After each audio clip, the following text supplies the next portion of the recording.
walking out the door. Okay, hold on a second, Keisha. Just let me ask Ronald exactly what's going on, because it takes two to tango, and I need to hear his side of the story. So she's driving me insane, got stress heavy on my brain.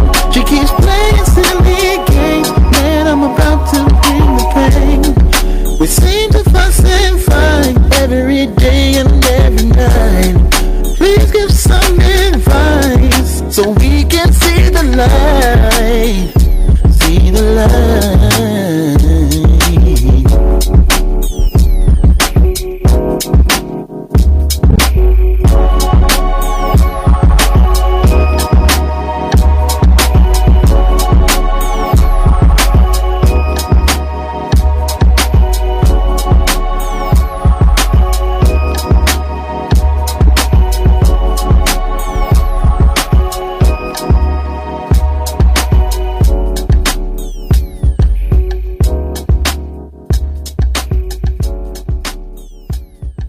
Zoe Williams, the voice of reason. If your relationship is in trouble, I'm the dude to call. Has your soulmate become your cellmate? Does black love still exist? What are your bedroom turnoffs? Fantasies and fetishes. Financial infidelity. I'm dating a fat person.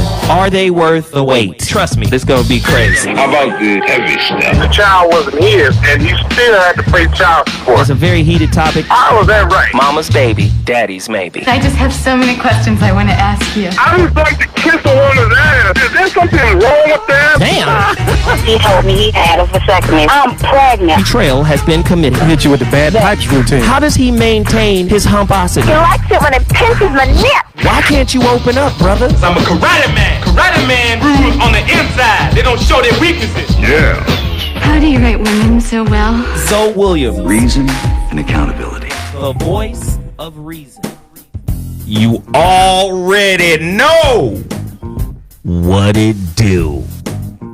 The voice of reason back in the building. Hump day. Wednesday nights. Wednesday nights are never going to be the same because we are now experimenting with the VOR, the voice of reason's format. Last week I brought in a whole bunch of brothers whom I respect. And the outpouring was so crazy, I was like, I gotta bring in more brothers that I respect. So for the time being, we're experimenting with Wednesday nights. We're gonna have what I like to call my mansions.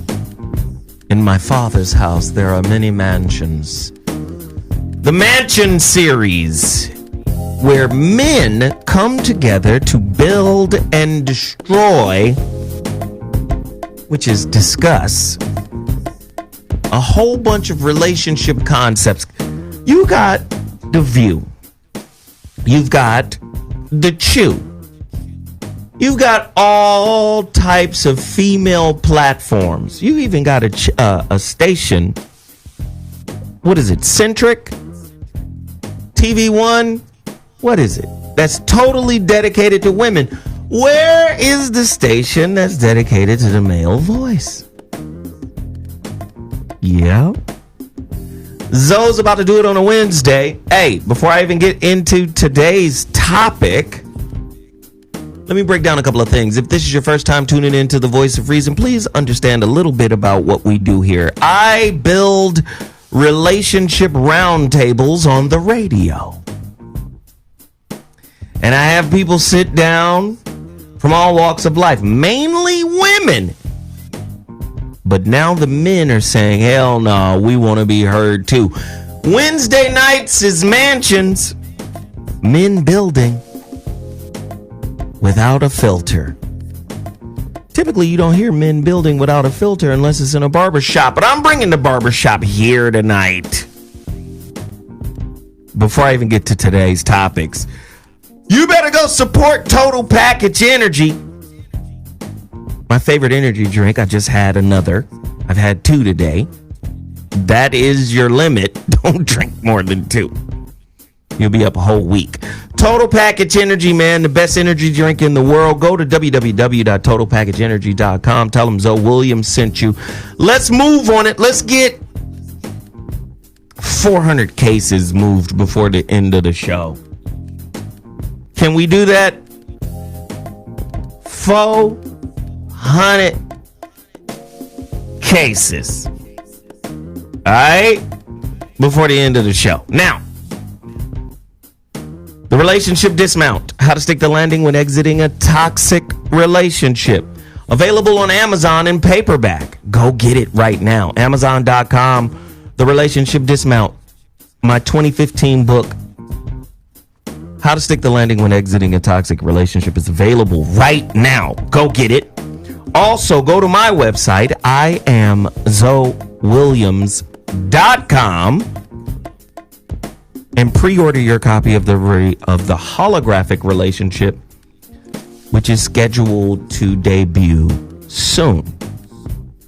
So let me just tell you, I wanted to get all of that shit out the way because today's topic, my dude, jeez, it's gonna be crazy tonight. I don't know if you're ready. My homeboy is in the building. I'm waiting for Geoff Brown, Lewis Dix. We're going to have a whole squad of brothers in here speaking some realness. But right now, my homeboy is in the building. I went to school with this guy. High school, junior, all of that. Which junior high did you go to? Ellie. I went to Wilson and Ellie. I went to Wilson. Ladies and gentlemen, you know who he is. You better respect the hustle. I'm doing his show tonight after this one. Yes, sir. My man, Stephen Russell Hartz. Yeah. Thank you, sir. If you don't know the name, you better understand the fame and the game. This dude here wasn't satisfied with being, a lead singer with that group, that 90s R&B group that said, you know what, the West Coast can do it too. Oh, yeah. The West Coast can do it too now. We gonna do it. I dig, I know New Edition and all BBD, but the West Coast got something to say about it. Watch this shit. The West Coast got something to say about it. Period. And they're gonna do it with respect, total respect of other people. Troop. Yes. Ladies and gentlemen, they spread their wings. Yes. And they took off and flew. My heart, still in love. All I do is think of you. The boys had records. Look who just walked in the building late as all get out. I wouldn't say all get out. I mean, but we love him. Really? I mean, shit. We still love him. Wow. It's the homeboy, Geoff Brown, What's actor, up, comedian extraordinaire. Wow. What's going Stephen Russell Hartz has a show here, Yeah. as does Geoff Brown. Stephen's show is tonight. Tell him the time of your shows, bruh. The Heart of R&B with myself and Michelet every Wednesday night from 9 to 11 p.m. That's Pacific Standard Time. Right here on the Dash Network. Yeah, Dash Talk X. Dash Talk X. You under dig? You feel me? We in here doing it. Geoff Brown just walked in the building. Yes, Geoff, sir. what up, pimp? Other than preparing for the inappropriate hour tomorrow from the hours of 11 a.m. to 1 p.m. and trying not to fan out because of the man on my left. Look here. Y'all don't understand. This cat right here. Just okay, fan Troop out. is Go okay. ahead. Can I give me 15 seconds? Troop is one thing. But if you know music and you don't know this dude, you don't know music like you think you do. This cat here is a beast. This guy, I gotta give it up. See, that's what I'm talking about. My man, No, thank Steve you, man. Russell, my man. I appreciate that, man. I don't throw that around. I That's what's up. appreciate it, man. I appreciate that. I'm still trying to figure out all the parts to no air. I'm still fucking with that. He's a writer, producer. He's all of that shit. Yes, sir. And Geoff Brown writes and produces a little music his Little music, my damn damn self. self. Exactly. Yes. Steve gonna have to come grace my studios right over there in Pasadena, over by King's Manor. But which ain't King's Manor no more. There's Russians living in there now. Just let me know, man. I'd love to come through. Oh my God. Yeah. That'd be beautiful, man. Nice. Now we're waiting on Lewis Dix to come, but once Lewis is here, it's all good. We're going to start without Lewis. Ladies and gentlemen, you're listening to the Voice of Reason on Dash Talk X on the Dash Radio Network. Listen, this is a caller-driven show. We need you to participate. How you do that is the phone line. The number to dial is 323-230-4610. That's 323-230. That's what I want to say. That's what you're trying to get out. 4610. And I need to hear from some women tonight. Yeah. Mansions. The Voice of Reason presents Mansion series, where men build and destroy, i.e. discuss life and relationships with zero filter. I don't want no filter. I want us to tell the truth about why we do what we do. Tonight's topic: the sins men knowingly or unknowingly commit against women in relationships. A deeper look into what most men get wrong about the nature of women. And I use the word sin on purpose. You do know what the word sin actually means. From its etymological roots, you know what it means. No. It means to miss the mark. Oh. Like in archery. We miss the mark about women in a lot of ways. Yeah. Right? And they miss the mark about us in a lot of ways. You know why? Because most of us are dating concepts and ideas. Yes. I will challenge any relationship specialist, therapist, clinician, whatever. All your ideas are not original. They're designed to help people fit into society as a whole. You're not really a relationship professional or expert. What you really are is a sociologist. And you're trying to get people to conform into society as if society, being on its deathbed, can produce some level of happiness. Yeah.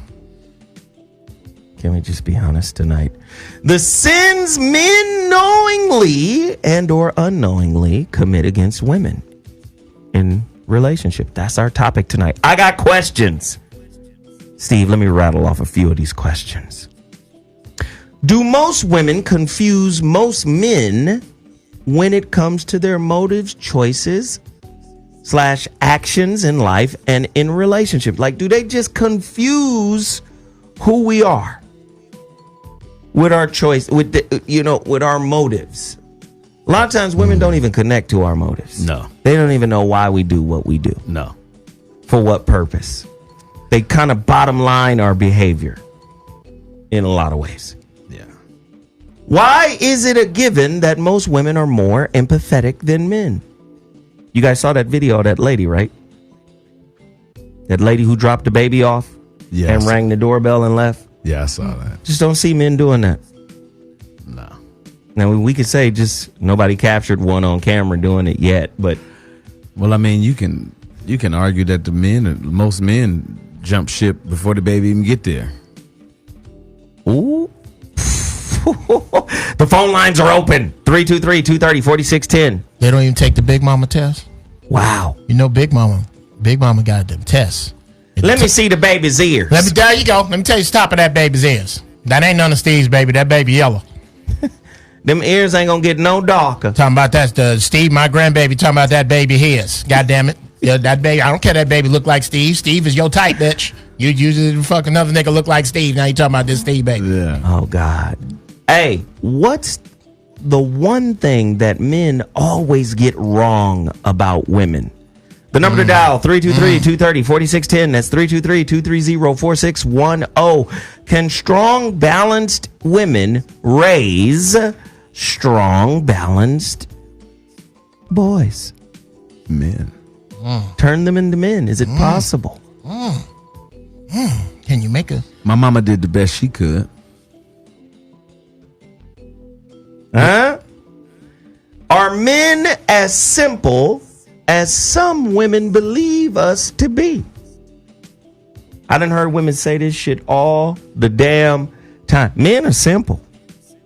Really? Just give them some Kool-Aid. And how you fucking it up? Really? You think sex and food will do it? No, I need some mental stimulation. Man. You got to be able to talk to me about something. I know, right? Come on. You can only fuck for so long, then you have to talk, and that's where shit goes downhill. Ladies and gentlemen. Especially as you get older. I'm talking way more than I'm fucking now.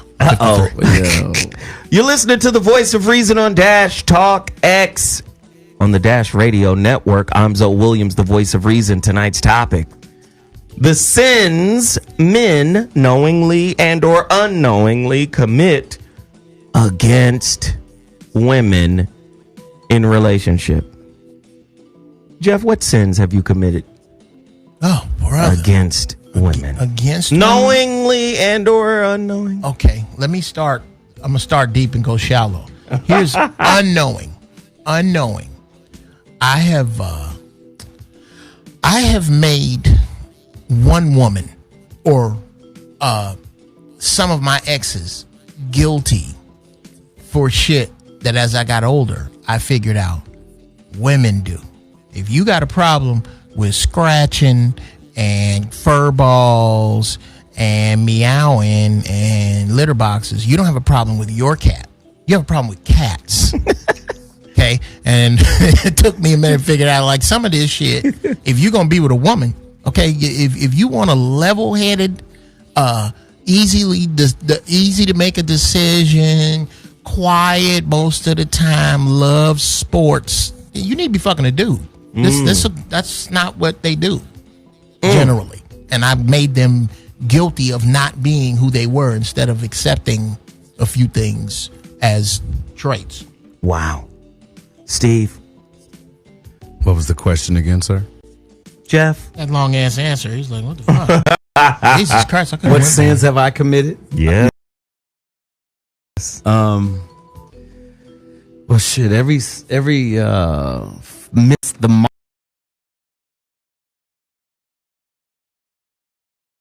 I don't know if I could blame it on. I don't know if I could blame it on the woman at all. For me, having an ideal, I was molested young by a grown woman. Wow. So I've realized that in my life, that affected. I've been chasing that because I liked it. Yeah, I was about to say, no victim there. I wasn't victimized by it until I was like 26 when I realized what it was. But growing up, thank God I didn't grow up feeling molested or anything. You was the shit. Yeah, I was the shit. But this was washing your bike? Listen, man. Listen, man. Everything that I've done, long story short, I found myself chasing something that no female could satisfy. You know what I'm saying? Which creates an insatiable characteristic after practice so long, Right. So everything that I've done, the hearts that I've broken have all been me. Not intentionally trying to cause hurt or pain. You ever see any of them? But just being me. Right. You ever see any of them now? Yeah, they love me still. Oh, see, that's what's up. That's cool. I'm a nice guy. Hey, I fuck up though. My man, I'm a nice guy. They love me still. They love me still. I miss the mark all the goddamn time, man. Oh God, I'm terrible. Jesus, I'm the worst archer in the. What is that? What do they call that little section of the military that are the archers? Archers, except Zoe. Yes, I'm the worst one because I always miss the mark. I missed the mark thinking that women. See, if you listen to the female ethos, women frame themselves as perfect. Even the old sayings, what are boys made of and what are girls made of? Sugar and spice. Girls are made of sugar and spice. Boys are made of what? Something and snails. Some and puppy snails dog and puppy tails dog. So again, I bought into the fact that women have nurturing just right there in front of you at all times, and it's not true. It actually dehumanizes women to think that they can't be mercenary. So I missed the mark in the expectation, thinking you're going to be on the up and up. Well, expectations are going to let you down anyway. Every time. Yeah. So I've missed the mark many, many times on that off tops. A lot of times men miss the mark because we think, I got a good one. Right. But is it a good one? You got to ask the question, where's the definition from? Well, the definition of the good one. It's got to be in the eye of the beholder. The person, the man that finds the woman, he has to be the one that recognizes what it is he's found. You know what I mean? So no matter what the woman could be to any one of us on the outside, exactly. to that man, he's found him something that does it for him, you know? And vice versa. My mistake in my life and my journey is not giving myself enough time to experience the right one. I could smoke a bag of that one. You know what I mean? Moving a little too fast, you know? It's all good. We got some people moving into the studio right now. Listen. You're listening to the voice of reason on Dash Talk X. Yes. Stephen Russell Hartz. Yes. Singer, writer, producer, Grammy winner. How many? 3. Okay, 3. That's fine. Where they at? like are they like you got a case or you just? Oh no, they all in boxes right now. Oh, okay. No, I just got frames. I don't have statues. I just have. Oh, yeah, the frames. Okay. Yeah. Jeff Brown, actor, comedian, writer, author. He's in the building as well. Sure. And then a radio legend just walked into the building from the Bay Area. Donald Lacy. Donald Lacy, ladies and gentlemen. It's about to go down in the town. You're in the man cave. Mansions. It's a bunch of brothers in here building tonight with no filter about what we get wrong in our understanding of women. We get a lot of shit wrong in our understanding of women. This is what I understand. I'm not going to believe a goddamn word you say. I think we have to be that way with women. I think women are the most ephemeral creatures on planet Earth. Elaborate. Changeable. Irascible. Here in the moment, gone in the next one. All? You think all of them are like Well, that? never all. You're new to the show. Let me give you the rule.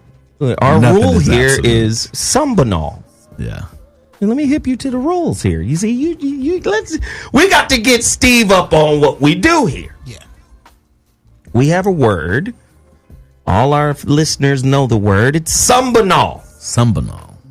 Some, but not all. Some, but not all. We speak in generalities here. When taking Sambanol, please do not drive heavy equipment. Right. But for the most part, women have been socialized to go from man to man in a lateral fashion.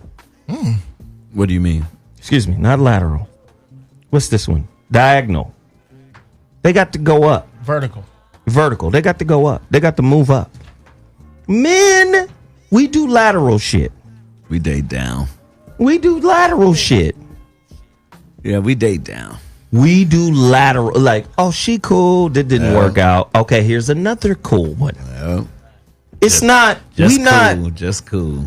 We not planning like she gotta be better than the last one in that way. We just be like, I just don't want her talking shit like the last one. When a woman leaves a relationship, she got her friends involved. It's like some fucking 007 Mission Impossible shit. They have a coven. Niggas jump out of a relationship like a moving car. They just jump out.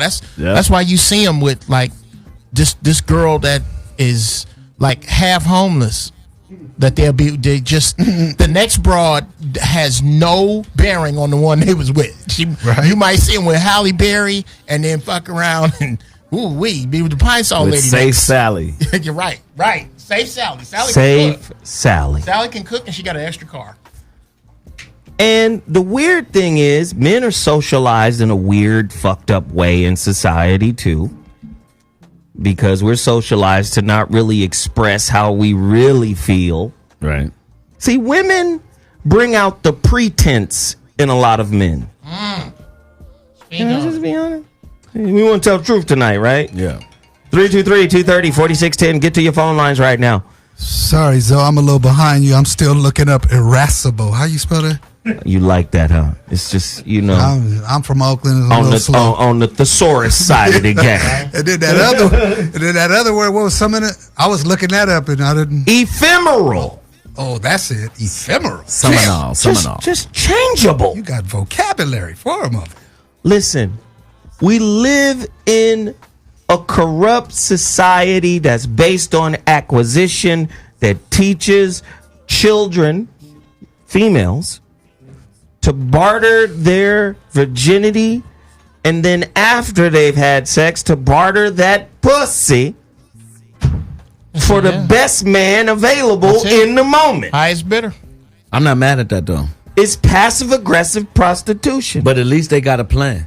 But it turns men into passive-aggressive Johns. Ooh. So we're basically pussy barters, is that right? Come on, man.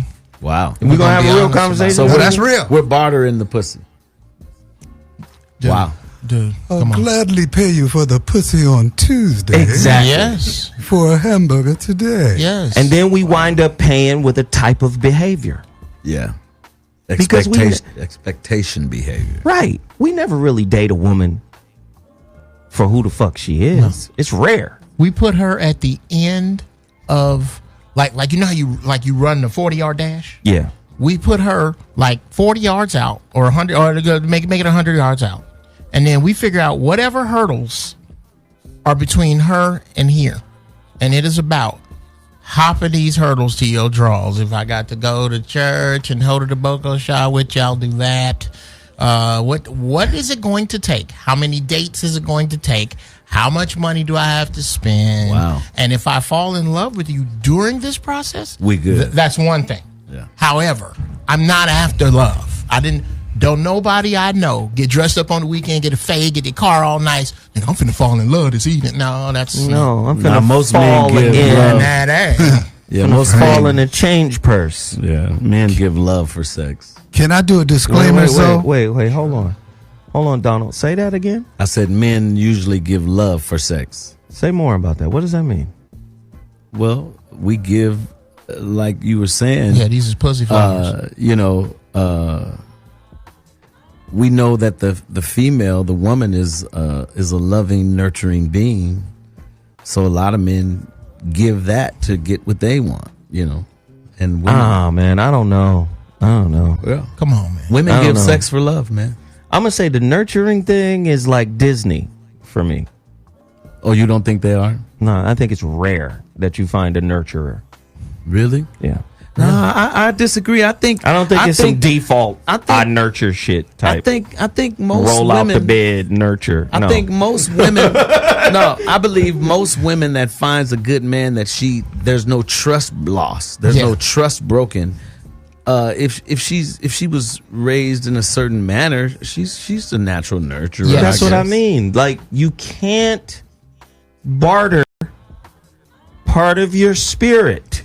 I think you're both People right. do it all the time. But no, just because they're attempting it don't mean they're doing it. Right. I think you're both right, and I think that's possible. Well, go ahead. Talk about it, Geoff. I think next time, let me set you up. Okay, yes, okay, sir. Cool. I think that many women, or most women, are born in that nurturing place. And then whatever the experiences cause them to pull it closer and pull it closer and pull it closer. And then they eventually, some of them, pull it so close that no man is going to go through all of that shit to unlock who you really are. I can get this shit without walking through landmines and broken glass, 50 yards of broken glass, sliding down into some pimp piss just to get to your shit. I ain't got to really do that. You don't think so? No.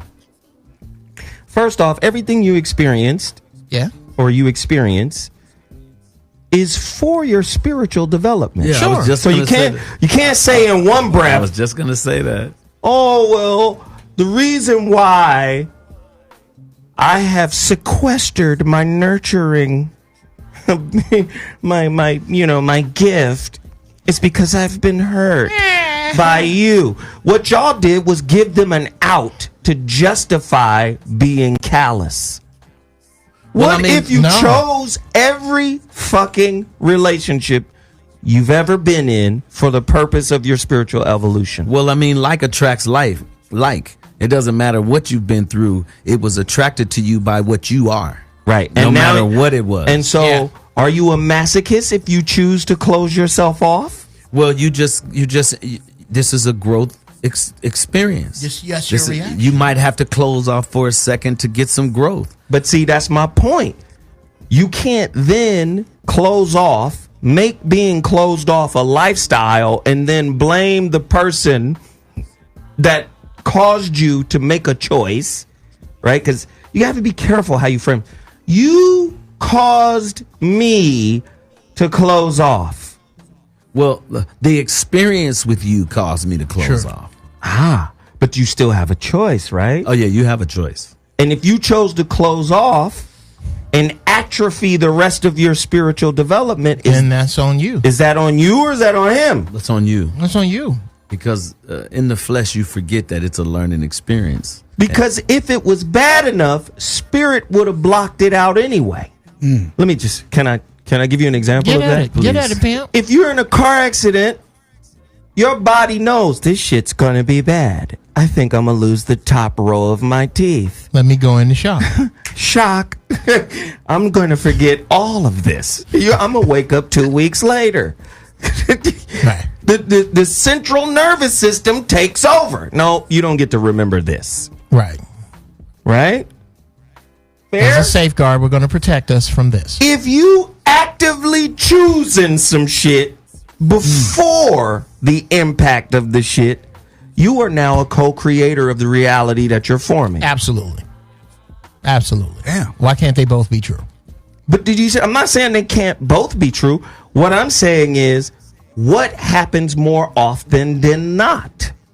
I think people take from experiences the perception of what it is to them. However they were affected by whatever the relationship is, the perception that it hurt me. It's the way you perceive what you were in that causes you to learn or not, or grow or not.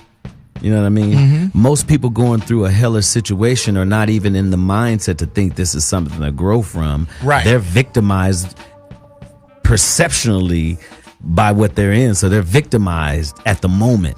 So it takes some growing to do to see, oh shit, I wasn't a victim at all. I know what I like and what I don't like based on that experience. Well, you can never claim anything. The moment you claim something, you're now enrolled in the army of that thing you claim. And the opposite of that. So now you got to fight it. Well, you got to fight the opposite because that's what you claim. Yeah. Right? I'm a victim. So now I have to validate the badge that I claim. Yes. Sure. But that's when you're not so self-searching. There we go. That's without self-searching. Donald Lacy? Yeah, I just wanted to say I'm a little discombobulated. Somebody told me we was talking about animals, and it's women. So don't ever listen to Marcus. To that guy. But I want to say shout out to my wife. It's her birthday today. Oh, shout out! So shout women out, are great. I suck, honey. You're always right. So happy birthday. Don't ever say women are always right. Well, no, I didn't say women. I said she's always right. Yeah, That's right. She's always right. She ain't never miss. Don't tell that man how to run his house. Yeah. What do we get wrong about relationship, about women? I think a lot of us have a different understanding of what women understand true commitment is. A lot of times. We have a lot of people have different definitions of it. And that causes a lack of separation of energies. What about you, Donald? For me, I found, having been married 34 years, and then we were separated for a while because I was fucked up. I ain't scared of it. But basically, what my wife and a lot of my women's friends say, men don't really listen. Not just, like these two motherfuckers right here don't listen. Participatory listen. That's what most women want. And most men will listen till we get the pussy, and then we stop listening. So till the next woman we want to get the pussy. So as a general rule, I'm not saying everybody, but for me, it got better when I started actively participating and listening instead of thinking about my own shit and not really listening to what she was saying. Okay, here's the Communication. bullshit. Here's the absolute bovine feces laden shit with regard to men don't listen. Okay. We know that holidays are for women and children, right? We can all agree that there's not even Father's Day is for fathers. It's for women and children to do their thing because they go and buy your gifts with your money. However, which one of us here has ever gotten what we really wanted for Father's Day? Who here has had their children run in and go, "Happy Father's Day, Daddy. Here's a lap dance at the Spearmint Rhino"? Anybody? No. You know what I really want? If you really listen to me, there would be no such thing as shitty gifts. There would be no jokes about ties that look like fish. Because men are very fucking clear. I like size 10.5, shell toe Adidas all white. You can buy me 20 boxes of those. Because I tell you, you know me. Why am I getting fucked up gifts if you know what I like? Because I don't care. I don't care what you like. Actually, my son gave me some Nikes this past Father's Day, and we got box tickets to an A's game. So that was fantastic. That was on point. Absolutely. Good for you. Well, for me, I don't expect a lot. So just to wake up on Father's Day and everybody is healthy and I can look at my kids and my family, that's beautiful. Father's Day for me. Oh, me as well. We don't guys I don't trip want off of that. We don't want that shit. That's what I said. The holidays aren't for us. However, to indict me for not listening when, god damn, really? How many relationships, how many times has a man said, "Look, I'll talk to you about it. Just give me a little space"? No, I need answers now. Now. I'm not going to give you time to work on your lies. They'll force you into answers, man. They'll force you into to giving an answer now when they should really wait on the answer. They should really wait. You should really wait. You don't want this like I'm finna give it. Yeah, man. I'm really trying to spare you. Do you really want me to answer it right now? You don't want my truth. Or do you want me to wait? You want some shit that feels good enough for you that looks like the truth. And somebody alluded to it earlier, but a lot of women have so much baggage from previous relationship. Dr. Ray Richardson, who was me and King's instructor, said a lot of women is looking for daddy. And if they had a jacked up relationship with daddy, whatever that may look like, not necessarily molesting and all that, just not a good relationship, then they carry that over into their relationship with their man, unfortunately or not. So that can have an effect too. But that goes both ways. I was just going to say. That goes both ways. We are all walking damage. We're all damaged. When you run into a woman that had a certain kind of relationship that was a little this or that, it's still perception, because I could have been in a relationship where I perceived it a certain way. So when I get into another relationship, I'm still bringing all these perceptions with me. Everybody is bringing perception and mechanical thinking into new relationships. That's the ego's main job, is to keep you in a mechanical state where, that feels like that felt. So how do you get past that? Because you got to be on purpose. Wait, now you got to take that deeper though. We can't just fly by that. And this man said something that was quite profound. I'm gonna drop this shit on you and keep we must walking. go deeper. Let's. A mechanical relationship. Mechanical thinking, mechanical behavior. But what is the source of a mechanical relationship? Oh my God, the magic. Not getting over, not addressing those things which you perceive to have damaged you. I would say the source of that is the machine. The perception of what you've been through.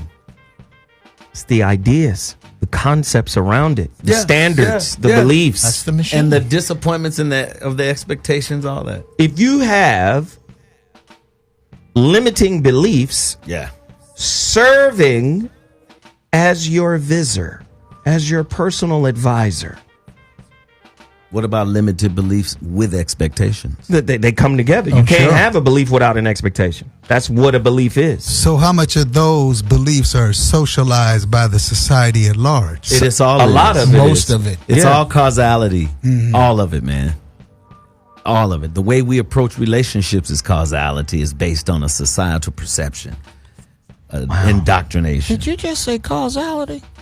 No, this is you good. ain't dealing with an insurance claim, are you? No. This is good, ladies. He's like, I just had dealt with some causality. Bitch ran into my car. Jeff Brown is loose. I forgot. Late night with Jeff. Deep shit. Causality, nigga. That's some real shit. Hey, you're listening to the Voice of Reason on Dash Talk X. Tonight's topic: what men get wrong about women. We commit a sin against women. I don't want to get religious. Let me set it up. I don't want to get religious, but the reason why I use the word sin is because of what it actually means. It means to miss the mark. Fall short. You know what I'm saying? And we miss the mark about women a lot. Yeah. Because I think we understand women. The moment men and women stop trying to understand each other or stop coming in thinking we have a pretty firm understanding of the opposite sex, I think we could learn more about the opposite sex. Well, we come in from the pre-education of what you've been through. Absolutely. So you're not giving the new person a clean slate. You're seeing where they fit in this box that you've developed based on the other perceptions you've been through. So what I found in my journey of moving too fast in relationships, it's much better for you to love self enough to face self, that alone time by yourself, because in that alone time, you're going to develop the real you. You're going to create a relationship with the real you. As long as you're in relationships, from relationship to relationship, from this expectation, you're never giving yourself a chance to live out your own expectations. Exactly. Because every time you're in a relationship, she's going to be expecting this. So it's about having some self-love at some point, man, to give yourself an opportunity to attract what you really are. All right. I love it. My homeboy Louis Dix, actor, comedian extraordinaire, just walked in the building. We're going to integrate him into the topic as well. Sir. Callers, we got callers on the line. Caller, what's your name and where you calling from? Welcome to the Voice of Reason. Speak on it. Caller, I can hear you fumbling around in your car. Pull your pants up. Right. Caller, we hear your life. All right, we got to drop it. Okay, we're about to drop you now. What's up? Now. Come on now. What up, Zoe? What's happening, man? Get to it. What up, everybody? What up? Yo, I'm actually going through a situation right now, man. I'm actually going through a divorce right now, and I'm 31. I guess my to-be ex-wife is 29, and I'm trying to get some advice because I still love her. She. But the thing she always does to me is she says, "How come you don't fight for me?" And it's like and just like the gentleman spoke before, she has a lot of daddy issues and stuff like that. Yeah, comes with a lot of bullshit and it's from her past.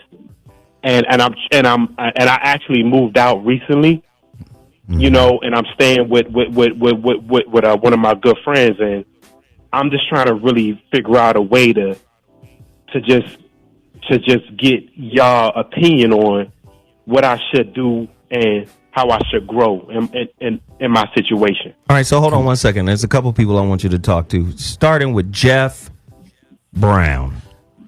Yes, sir. Hey, bro. First off, sorry to hear that you're going through a divorce, but I've been through a couple. This is right now is about you learning about you and sitting down and being honest. Not even for the next relationship with the next woman, but the next relationship with the new you. Nice. Okay, you got to figure out and be on and be honest. Be honest, bruh, about what it is that, and I can tell you still love this girl. And yeah, of course, man. No, not of course, because my ex-wife, bro, I broke it off. Jeff, okay, you're not supposed to. I shouldn't incriminate it. It's just still a case pending.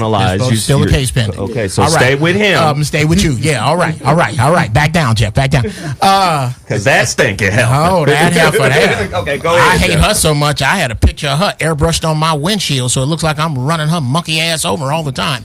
I don't wish that on you. You're not gonna feel that. Okay. What you gonna have to do, bruh, is find the place, man. This girl, nobody leaves you. She didn't leave you for anybody but her. She didn't leave you.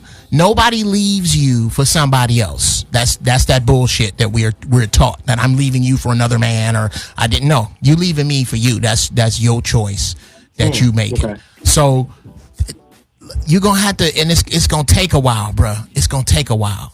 You're gonna have to live with this. Let it hurt. There's no. It's like a death. There's no wrong way to grieve. Don't kill nobody, but just grieve and take the course, man. Take the course and learn about you right now. But that's my question to y'all, to Zoe, to Jeff, to Lewis. It's like, what's crazy is her birthday is coming up this Sunday, and she still wants me to hang out with her and be with her. And I'm trying to figure out if this is really what she wants, or if I'm supposed to be this man that she says I'm supposed to be fighting for her, and I'm supposed to be sticking up for her, and I'm supposed to be the quote unquote man in the situation where I gotta. Okay, so let me just step in here, because I want to wait. We got Lewis Dix in the building. We got to get Lewis Dix in here to speak to you, because Lewis Dix has been where you been. Been there, man. Been there. Been there. Let's get Donald. Let Lewis get that mic, man. Let him borrow your headphones so he can talk to this young man. I got some headphones right here. Oh yeah. Come on, hey, Lewis. No, first of all, you need to get off the soft tone in your voice, because you sound weak, and that's part of the reason she's moving on. Because you sounding weak. I mean, I understand that, I don't know if your dad's in your life, but our fathers and them went through a lot more. You need to strap it up, realize that you're a man, know that you can go beyond whatever she's putting on you. Because if you have kids, you got to take care of the kids. So you still got to just keep moving. But you got to get off this tight jeans, feeling soft, and riding scooters. If you got to catch the bus, because there's always somebody doing worse than you. Sounding. No. That's not what I'm doing. What I think what I said before was that she is coming to me. Okay, first of all, why is she coming? But my point is this: she coming to you after she done left you and moving on. No, she didn't. She didn't. Like, I moved out. She said that we weren't good together. I'm the one that filed the papers. Next thing I know, I filed the papers. Next thing I know, she want to come back to me. Okay, of course she want to come back. That's why you filed the papers. You knew what you were doing. You like, let me step off, because then she's going to pursue me. But yet you got back to her whining and crying.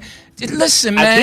I didn't know. She came at me. Stop talking about what you didn't know. See, it's all about. It's about you. It's not. You're the man. You're the leader. She came from you. She's going to follow you no matter where you go. So my thing is, let her do whatever. Stay in her place. We got to stop replacing them with, she's the woman. And I know everybody say that's wrong, but she the woman, you're the man. Of course she's going to want you. You're the alpha. Of course she's supposed to want you, just like other women. Until you start buttercreaming. Right. When you start being soft and crying. Hey, but you have in other ways. You don't realize you have. By letting her back in and listening to her, you have. By listening to her, by giving her the power of thinking you paying attention to her. Hey man, X that. You left, move on. All right, if it's meant to happen, it'll happen the way you want it to happen, not the way she wants it to happen. That's Philly pimp shit. So that's what it is about. It's about you, because trust me, there's 10 other ones out there. There's 10 other ones out there. Wow. All right, because if you know what you are, it was the reason. Right. But that's not going to change. Wow. Thank you, Lewis. Hey, it ain't over. It ain't over. Hey, you done jumped into the lion's den. That was from another We all finna. I know, though. Hey, Pete Game, we all finna. Forever. I know. Yeah, we all finna tee off on your ass. It's Steve's turn now. Cool. Go ahead, Steve. That's cool. Hey, what's up, bro? This is Steve, man. I want to say first, the first thing you got to realize is each one of us are here on our own individual journey. Absolutely. Right? Okay. She has the right, you have the right to do and move the way you must in your journey. You have to trust your journey. You moved out for a reason. When you start to second guess your real decisions, that's where what you're dealing with comes in at. But you have to let your yes mean yes and your no mean no. If you're going to move out and break it off because she's not the one, you can't worry about her talking about fighting for her and all that. You guys are past that. Right. You've moved out, so the fight is over. Unless you're going to go back. You got to be honest about what you attracted. When you got into a relationship with her, where were you emotionally, energetically? How were you feeling about yourself when you attracted her? Because as soon as that starts to change, your relationship is going to change. It's not going to be the same relationship because energetically you're not the same if you're feeling better now and in a better place than what you were when you met her. If she doesn't move in a place, and if she has expectations of you fighting for her, being her happiness, there's not enough God in you to be what she needs. You need to let her have her space so that she can find herself, so she can find her savior in the situation for herself, man. There's not enough there's not enough in you to do what she needs you to do. You got to look out for you. That just felt wrong. There is enough. You just don't have access to it. I'm saying for her. Yeah, she doesn't have access to it through him. Through him. No. Right. Yeah, that's not his responsibility. Right. You know Geoff has something to say. Oh, God. If you don't, God, this is a man cave, goddammit. What, nigga, what? You understand there's a piece of meat right here. We all trying to get a piece of it. Now, if you scratch me again. You stupid. Now go ahead, Geoff. Shit. Forgot what the fuck I was going to say. Oh, yeah, young man. I am in agreement with let your yays be yays and let your nays be nays. And the fact that you left in the first place doesn't point to as much as I left and now there is a me to talk to. The fact that there's a you to talk to tells her that you were less than definitive in your first decision. That said right there. That's like the woman who says pull over when she really don't want to get out the car. That's basically the same energy, which is why this is what leave means. Right, and Geoff, y'all are absolutely right. That's what happened with our whole relationship. It was like she would want to be done with me, and I'm done with her. Next thing I know, a week later, she hit me up talking about she missed That's me. witchcraft, bro. And the same cycle happens over and over. That's called witchcraft. All right, so look, let me just get in here real quick because the buttercream is just the shit is too much right now.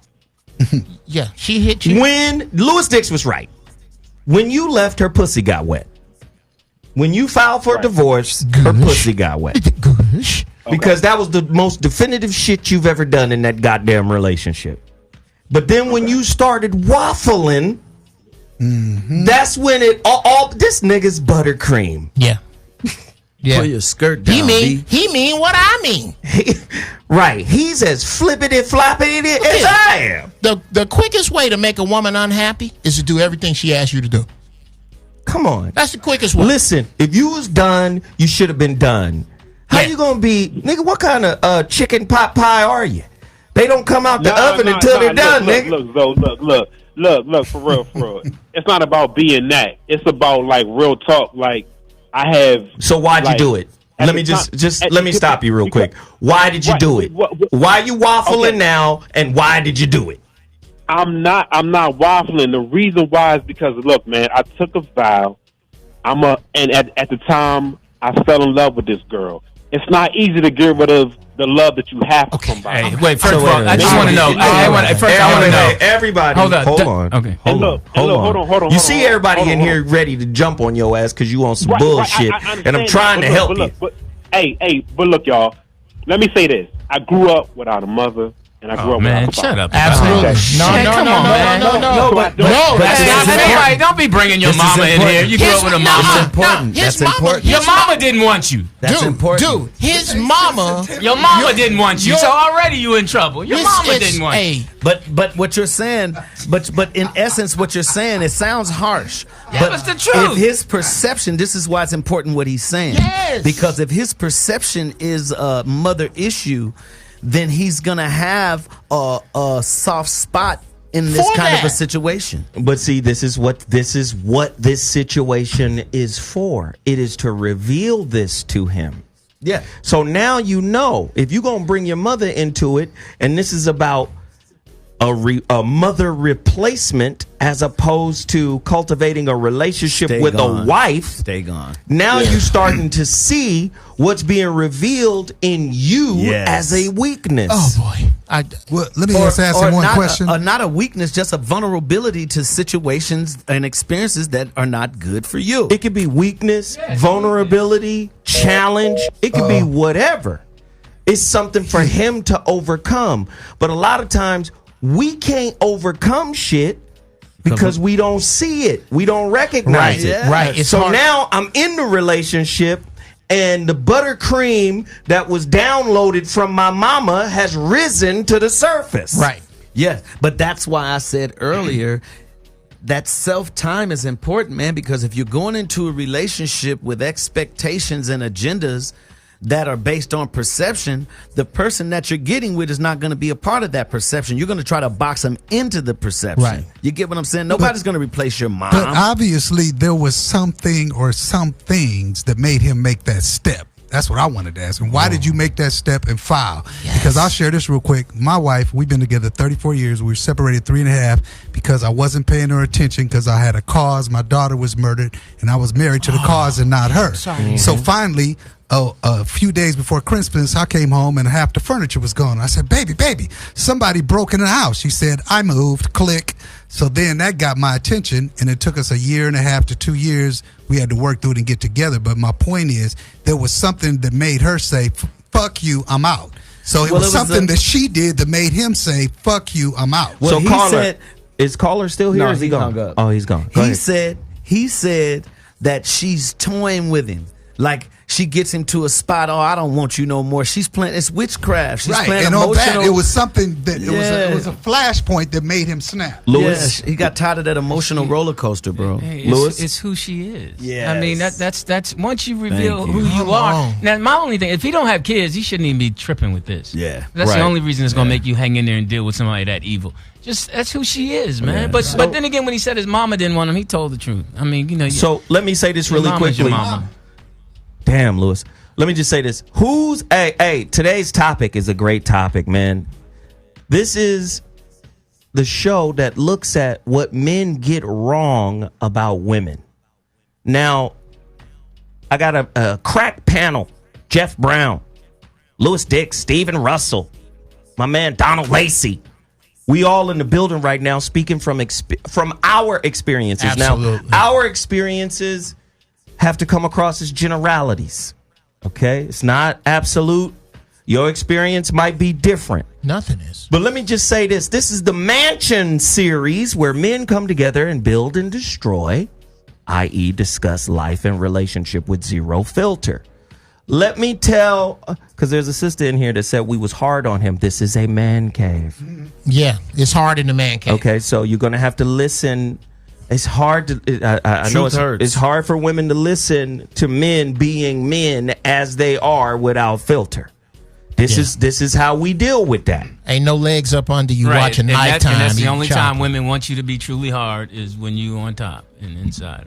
And there's Louis Dix. Ladies and gentlemen, the phone lines is cracking. The number to dial again is 323-230-4610. Caller, you're on the line. What's your name and where you calling from? Speak on it. Hey, what up? Hey, who is it? Tone Talks? Yeah, man, I've been listening to the show, and, what's interesting is I just feel like we as African Americans are approaching this without time or race interjected. And so when we talk about generalities, a lot of people just don't know enough about the information to be saying some of the statements we hear. Like, the thing about the moment that we're in is it's not better than it was in the 60s or the 80s. When you look at wealth is calcified like we've never seen before, and it's affecting these relationships. People got to slow down and listen to somebody first. We good at listening to women, but when a young man calls in and he's saying his story, I don't know how good that is to tell him what you told him about his mama. I don't because either. he might be feeling a certain way. How about it? And I'm just saying, for me to come into it right now in this nation, there are more black men incarcerated than all women on the planet. What does that mean for our relationship? What does it mean for our relationship if wealth is calcified where you can't make it all up with labor no more? Meaning, back in the 60s all the way to the 80s, you could go to work and make up for the fact that your family ain't going to leave you no money. You can't do that no more. They'll make you pick up those scooters for $5 and put them in your house. My point is just to say this. My point is just to say this. We got to understand that boomer lessons don't really apply right now, meaning lessons from people that grew up as baby boomers. And the second thing is we got to understand what does race do to this whole system. Too many of our women, to me, learn struggle and pain through TV and media. So we said earlier, her closeness comes from her experiences. These women ain't really seeing nobody get beat on. They watching Lifetime. I'm not saying individually you don't have some women who have experienced being physically abused, but it's not cultural. I'm saying that they literally seek out struggle and pain in television and then interject it into a decent or functional relationship. And I think that we also have another issue, and I'm not here that long. I'm just going to drop these in. The 90s music played a predominant, me and Zoe did a show on this. The black males learned that if you sell the black women's ego with the music, baby, I'm sorry, baby, I'm back, baby, I'll take you any kind of way, you can sell CDs. So now we got a generation of people who grew up thinking that black men were the problem in all the relations. When actually we just going through issues together. So I'm just saying this, like, long story short, I feel like if you don't interject race and timing and understanding for black men, don't do that shit for black women. If you're going to be harsh all the way through. And I feel like we think that we could just tough lesson this shit to people. And I'm telling you right now, what's happening with the young black men is they're becoming despondent, where they don't want to be in this shit no more. I just play video games. I just not be in relationships. Do we understand the long consequence of that? The young man was 29 years old, and he tried to be married. The shit ain't work. My belief that is part of the reason it ain't work is someone didn't teach him how to pick a mate. That's the first thing. And second, we have an environment that doesn't create the place to put a black relationship upon. Meaning, how many jobs are out here? Do you know that 40% unemployment is what exists in many of the major cities for black males that are working age? Do we know that 10 times as many black men are incarcerated compared to black women? So what does that mean? That means that, these black women running around here telling you that you don't work hard enough or criminality while you're in jail. No, I'm in jail because I'm a male. And they've made a choice that the men are going to go to jail. They built the prisons for us.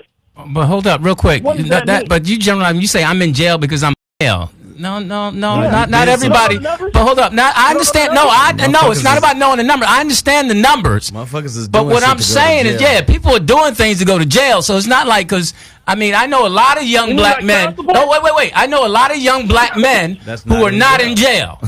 Me too. Okay, so that's bad data. That's a bad way to look at it. No. It's not a bad way to look at it. That's the truth. Let's stay with those statistics. One at a time, so everybody can hear everything, because there's two different perspectives, and I want to get them both.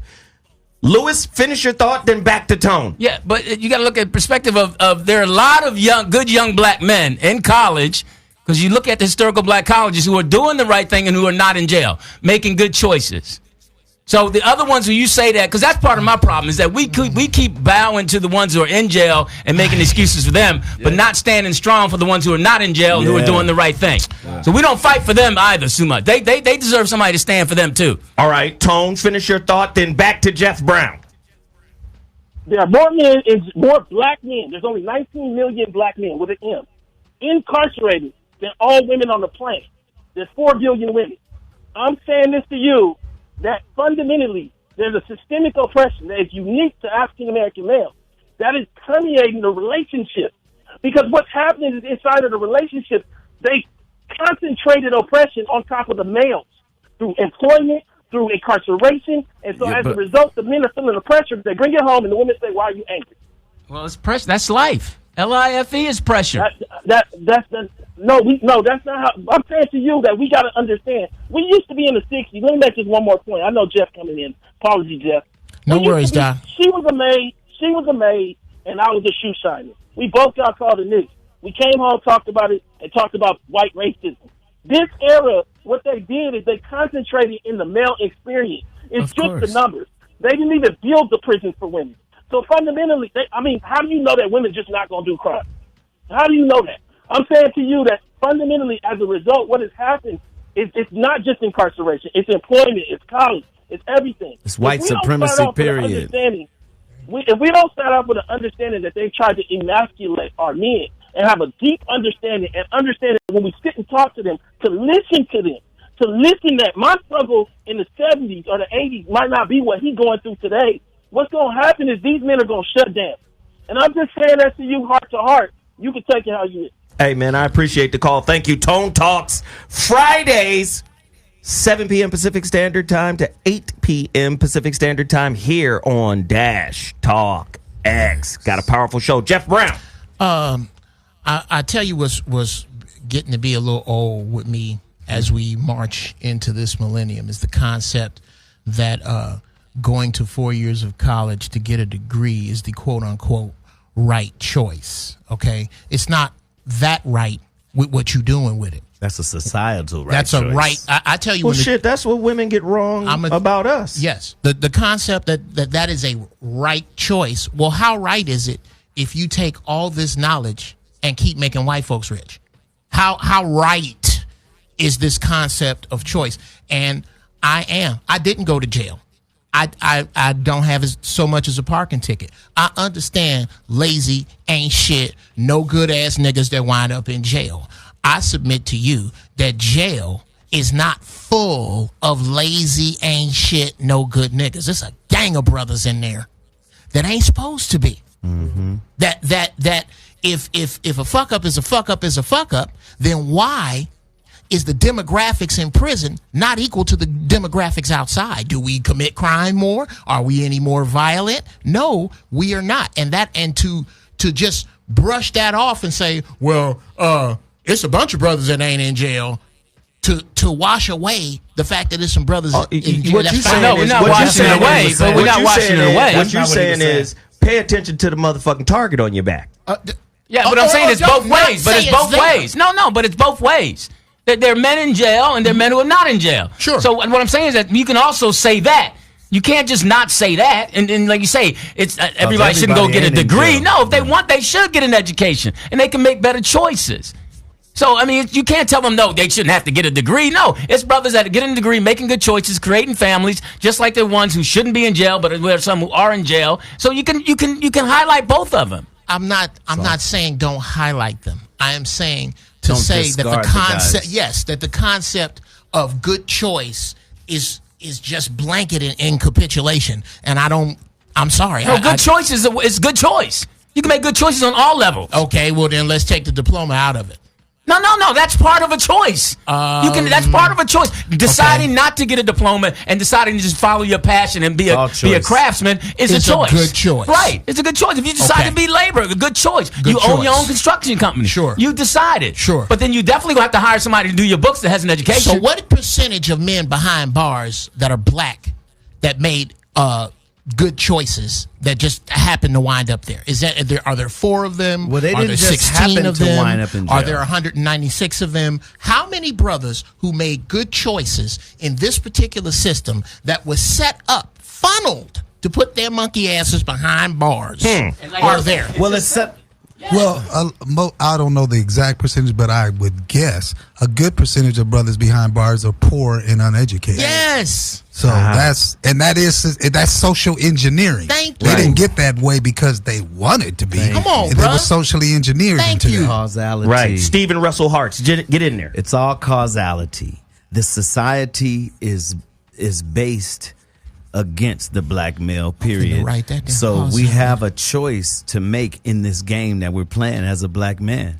If you know that the system is against your black ass, are you going to make a choice to let that system bargain against you, or are you going to make a choice for yourself? Yeah, you have to factor it in. Everybody makes their own choices. If I'm in the car with you and I'm on parole, I've made it out, and I'm back hanging with you and you packing guns and shit, I'm going back to jail. I'm going right back to jail. I don't care how nice I am and what good of a guy I am. That choice was not a good choice. Absolutely. Choices is everything. When you go, I don't care.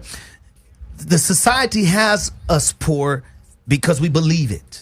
Okay. Your experience is based on what you believe. If money is hard to come by in your family growing up, when you come, I don't care if you're a comedian or what, you're going to have to really concentrate on money not being hard to come by, even if you're rich, because you're going to spend it all. The psychology around money. I'm telling you, our experiences as black people are based on a belief. We believe that our skin is black and bad. We believe our hair is nappy. We believe the Willie Lynch syndrome shit. We believe it, so that's our experience.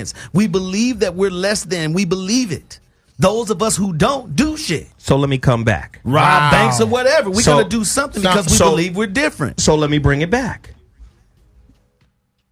What I've heard is society is the problem. Do we disagree? No. To a man. We're under white supremacy, right here, man, period. To a man at this panel, do we agree that society is responsible for a great deal? Not all. Some, but no, but not all. Right. It has a part in it. Yeah, definitely. Society, the society that we are up under, that we were raised up under, that we've been up under for 400 years since yesterday marked 400 years, right? Right. So, this design, this energetic, see, people don't talk about energy. Right.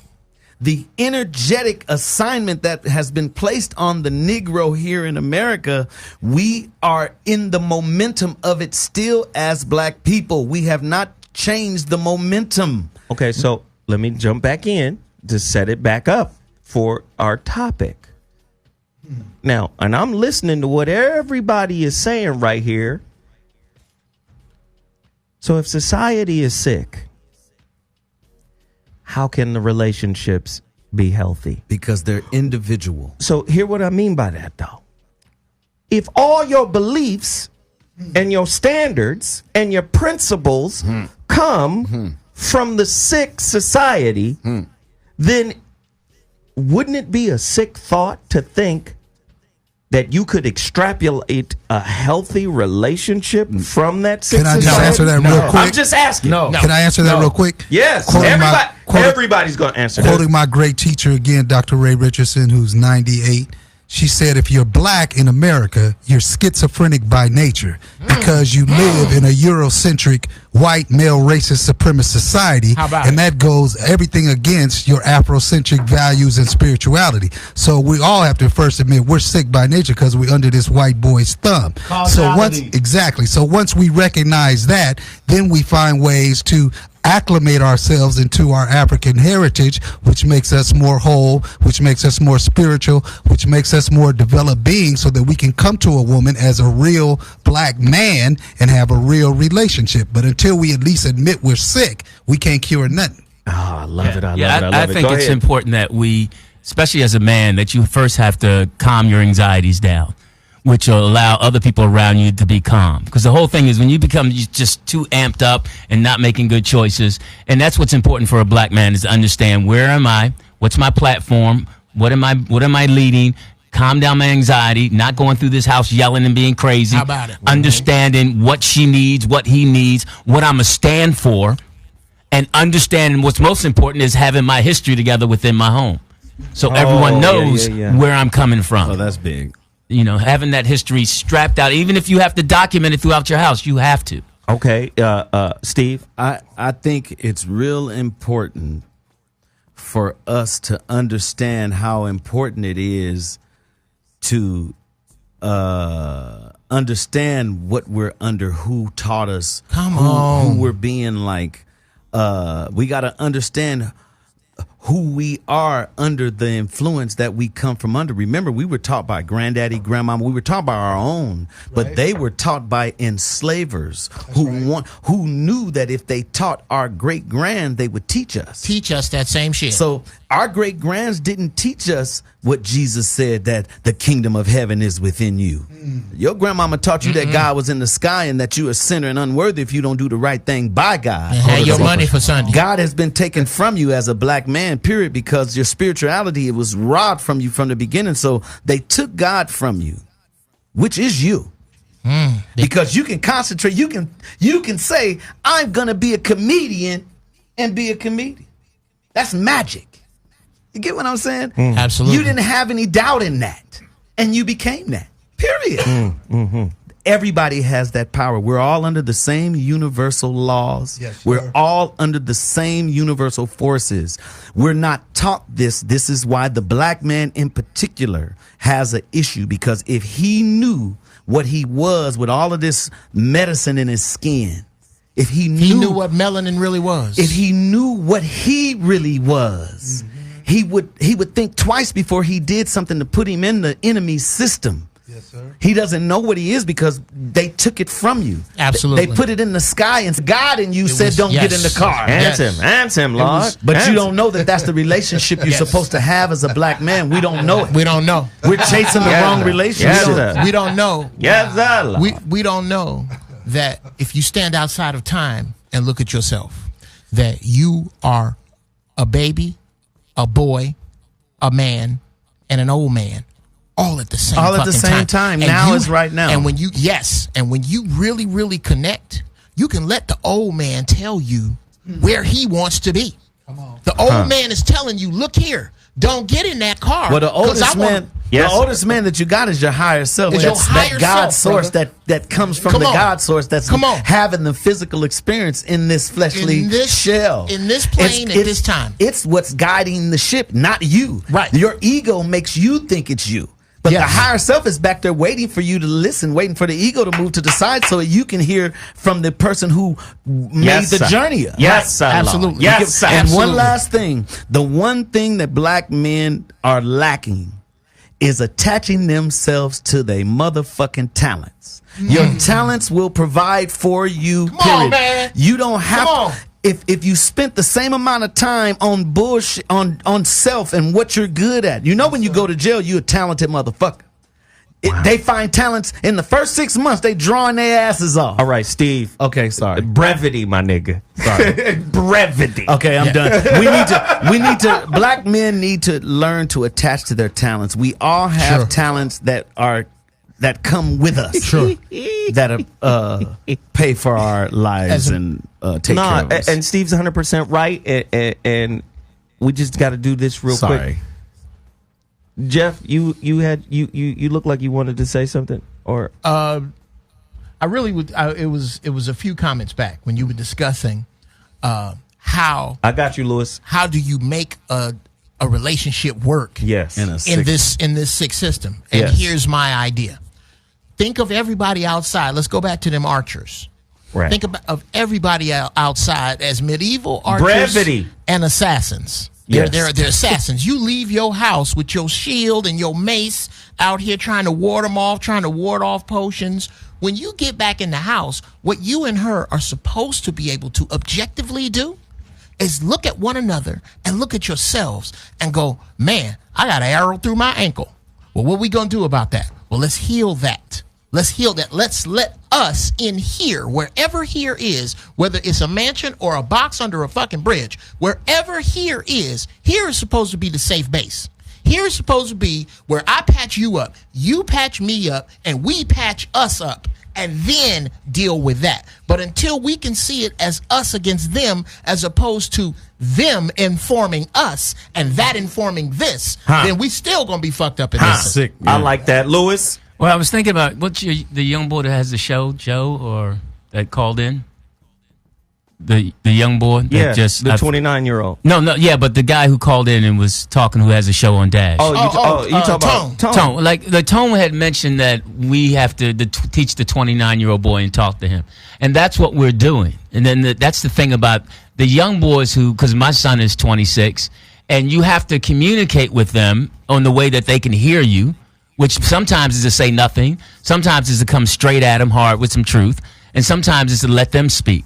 But we have to find a way to communicate with them so they can understand that, hey, just take a step back and know how special you are, like Steve was saying. Right. But it's important because the one thing that happened is with us, it's men communicated with us at all levels. Bus driver, the alcoholic, Mr. Russell, the coach, everybody. We took something away from them.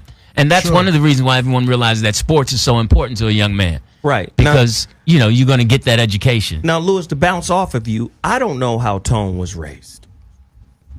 But I know how I raised my son. Mm-hmm. And I am the point guard voice in his head. You're not a point guard. Right. I'm the quarterback voice in his head. And then I assemble a cold-ass team. What's the coldest NFL team of all time? 83 Bears. Is that 85 Bears, you mean? 85 Bears. Okay. 85 Bears. You think it's the 85 Bears?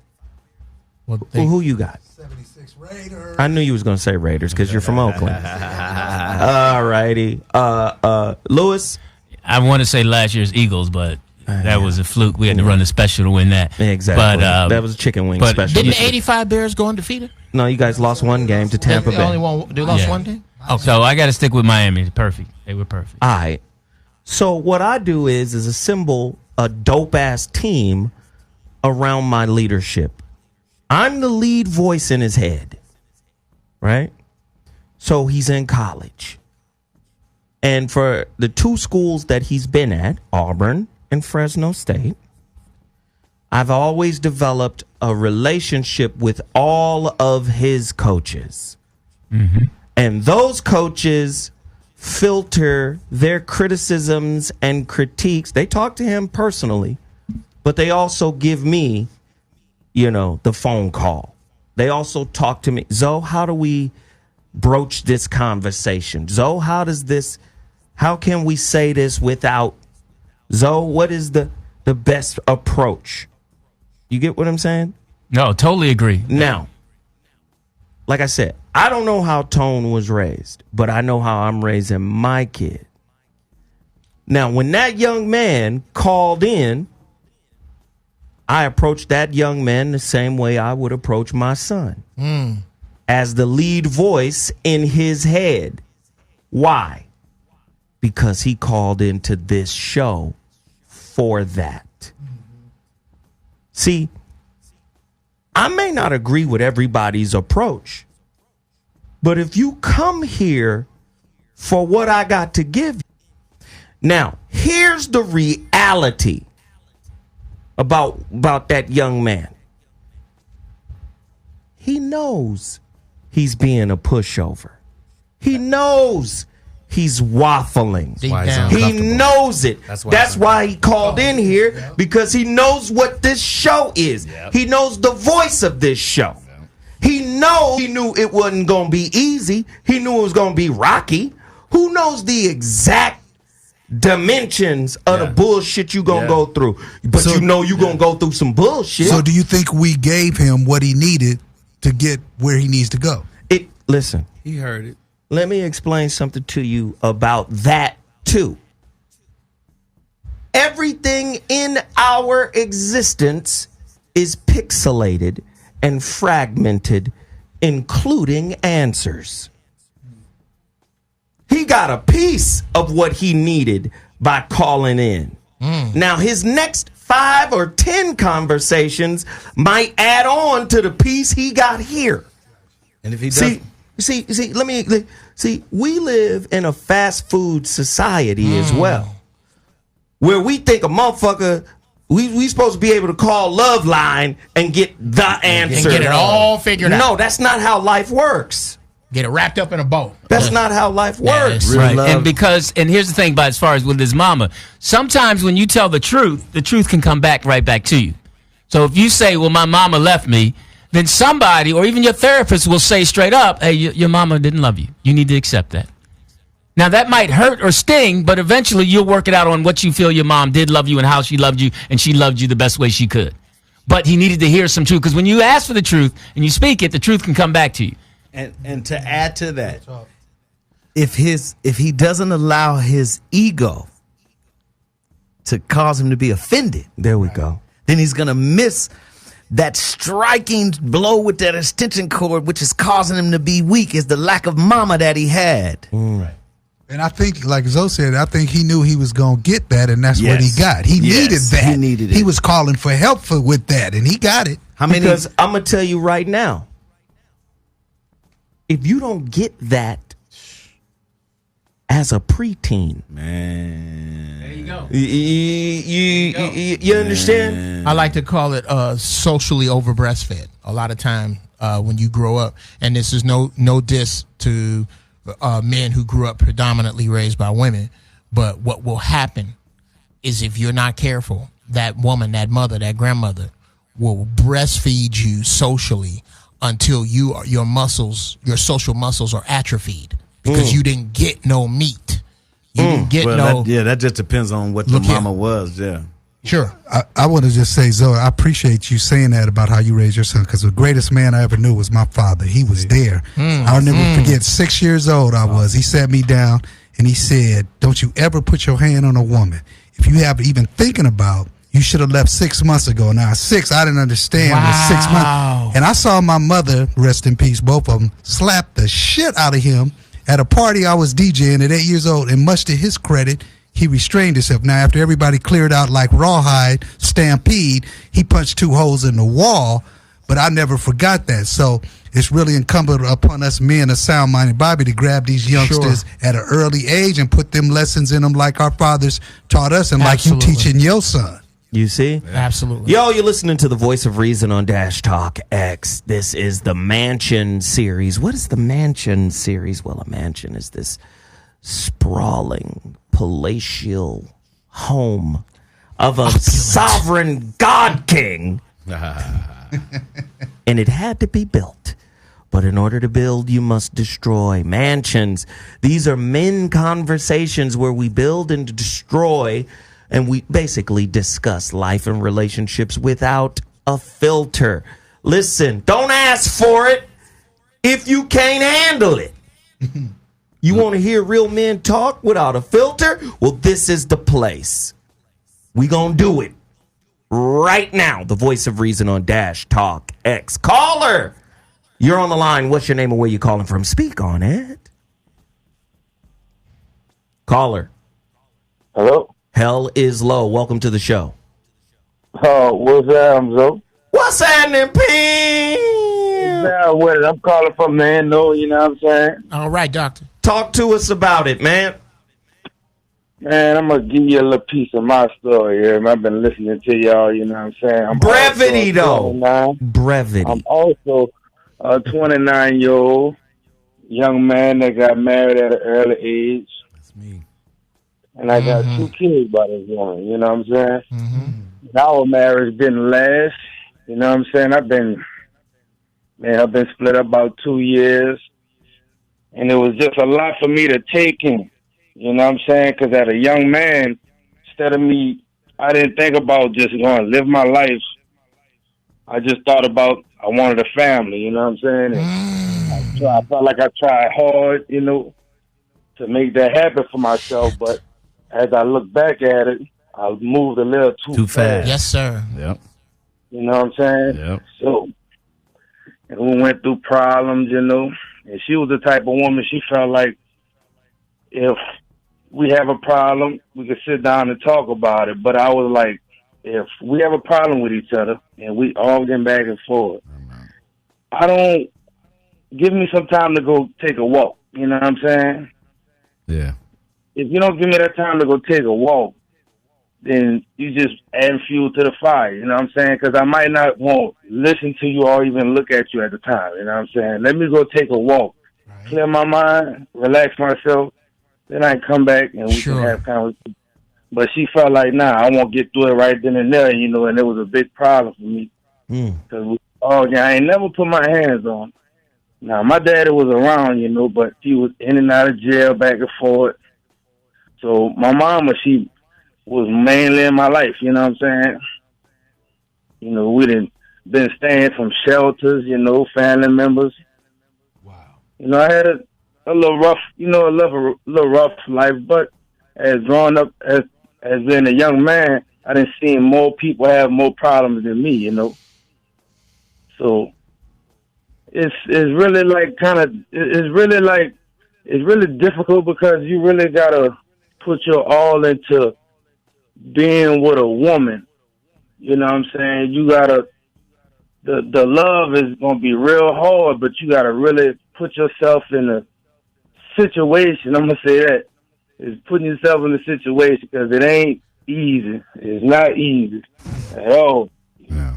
Hey, listen, man, check it. I appreciate you reaching out, man, and sharing that. Because a lot of times brothers ain't got no place to go and share. No. So I appreciate you calling in and letting us know, getting a little glimpse on the inside of your life. And let me just tell you, man, whenever I'm on the air live, you could do that, man. All right? And make sure, man, this is Steve, make sure that when you, like the story that you just told us about what you've been through, make sure that you look at that situation as a growth and not a minus. Make sure that you're appreciating the journey. Don't regret none of it. Make sure that you're looking at it and appreciating and loving unconditionally your wife, your children. Make sure you're keeping a certain frequency because the ego has a tendency to make us keep a negative perception into tomorrow on accident. Like if you're thinking negatively about the past and what this was, all the little details that the ego and the mind make you look at, fuck all that. Love unconditionally, appreciate the journey, and learn from what you were not in your perception so that you can be in the next one. You know what I'm saying? Right, respect. Hey, man, thank you for that, man. We appreciate it. We'll holler at you. All right, man. Appreciate it. Sir. Blessings. Yeah, the voice of reason is crazy tonight. Listen, real men have a different perspective as it pertains to intimate relationships. Real men. Mm-hmm. But what I find is we get caught up in the titles of the gender roles. Man, a man is supposed to do this, a woman is supposed to do that. Da, da, da. We forget oftentimes it's two human beings enrolled in the same classroom with two different textbooks. Wow. And depending on where who wrote those textbooks is crucial. You see what I'm saying? You got your lesson that's coming out of this relationship, and she got hers. And oftentimes we looking over at them saying, well, you know, I got my books. Do you got your books? It's not your responsibility to make sure they got their books or to make sure they up on their lesson. Your responsibility is to be able to remain objective and stay focused on what it is you got to work on. Because you are their lesson. DC? Because you co-creating a reality together right off tops. Now, men got different kind of, we get a lot of shit wrong about women. Yeah, because we base it on our experience with women or lack thereof. I keep telling y'all, just because your mother loved you don't mean your woman will. Well, just because mama loved you, she taught you the right shit or exposed you to the right thing. Y'all got to understand this is real game right now. Okay, Geoff? Everybody, we can't seem to be hurdling over this. It's 4 words that no black boy wants to come to grips with. My mama ain't shit. Some of y'all, I've said this before. The black woman is the only person that for her behavior has not been socially taken to task. Whenever a relationship don't work out, people look at the dude. No question. They look at the dude. Don't nobody ever, this is to sisters. As a man, I'm willing to agree. It's some horrible niggas that done ran through you. It's some horrible niggas that beat your ass, didn't want to be shit. Can you admit that maybe, just maybe, 2-3 of y'all ran off a good dude? Oh, no question. Did any of that ever happen? Because she's just like her mama. Come on. Because she's just like her mama. Thank you. That's just the way that it is. Always the dude. And there's another element that these youngsters have to do that we ain't really talked about since the crack cocaine epidemic. Share this real quick story, brief as I can. We had a 10-year-old that kept acting out. Every time we would read something in after school program, he'd been skipped all the way. He could barely say the and cat. But I took him home. Come to find out, he lived in a crack house. Now here's where it gets real crazy. His grandmama turned out his mama on crack. The grandmama was the crack dealer. So think about that. Not only here we are talking about is pretty much normal, quote unquote, lives that we had to raise. These kids is an abnormal situation. My grandmother lived to be 102, Church of God in Christ. I can't imagine her being no crack dealer that turned out my mama. How can you expect these kids to be? Do to you? And how can you expect these kids not to be crazy? And Donald Lacy, let's go to one of the craziest, most talented motherfuckers we've ever seen in our life, whose story actually mirrors that. The late, great Richard Pryor. His grandmama was his mama's madam.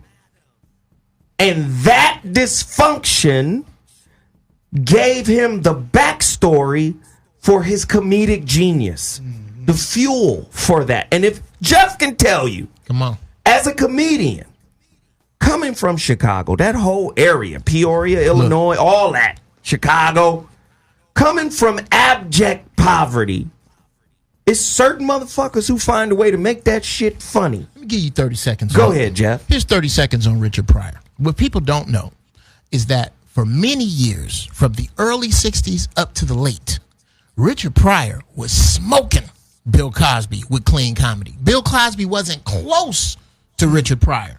In the 60s, Richard Pryor was making $25,000 a week at the Sands Hotel. He came out one night and went, I can't do this no more. I was raised in a hoe house. My mama was a hoe and my grandmama was her madam. I can't lie no more. And almost destroyed his career to go up to San Francisco and become the Richard Pryor that you saw. And until he came to grips with that truth and decided to deal with himself in that truth, you never would have saw him. Lewis. I hear your point, but I forgot Lewis is a Cosby guy. He wasn't smoking him. He wanted to be just like him. So he did the same type of material that Cosby did. And then it's Richard generally believed to be that. But I mean, love him too. I'm just saying but that that's wrong. That's wrong. No, he wasn't smoking because he was on before him. I don't know what you're reading. I don't know what you're reading. Geoff. Because Godfrey Cambridge was right in that mix too. Absolutely. And Godfrey Cambridge he was the better actor than all of them. So they all had their expertise. Yeah. Let's just put it that way. That's the safe way to put it. They all were beasts. And that's the truth of it, because everybody's individual. So I tell you what. So let me take it another way. Geoff. Please allow me to take this baton and run away from you as fast as I can. Sure. I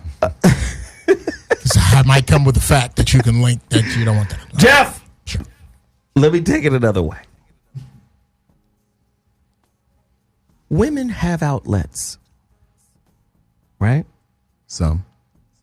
Of course that you forget Sambadon. Sambadon. That's our word. Our fans know this. You're new here. Sambadon. You have to be christened in the waters of Lake Minnetonka. Give you 250 milligrams of Sambadon.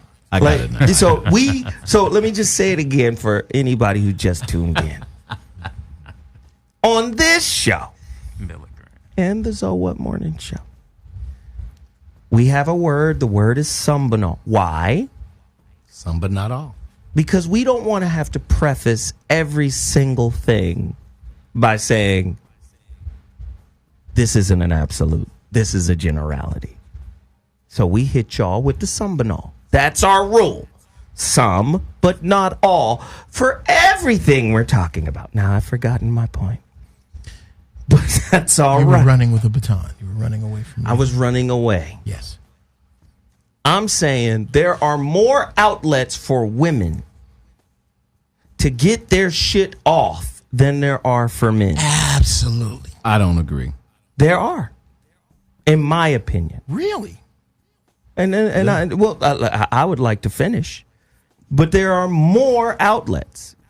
Name one network that is dedicated right there to the man's voice. I can name one for a woman. I see what you mean. Sports related? No, not sports. I'm talking about this kind of conversation right now. Thank you. They don't have it for men. You got OWN. Now what you do? You got what? Reality TV. You got period. Centric. You got VH. Lifetime. Lifetime. Hallmark Channel. You got a whole bunch of shit that's geared for women to be able to have an outlet. Bunch of men ain't shit channels.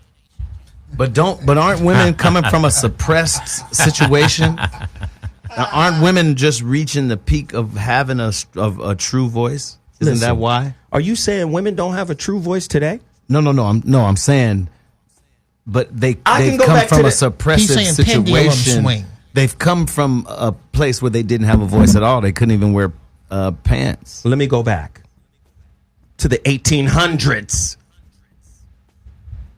Annie Besant of England, Hello. who took over for Madame Blavatsky, Move, Madam Blavatsky. who created the Theosophical Society. Theosophical Society. Was a feminist before feminism even existed.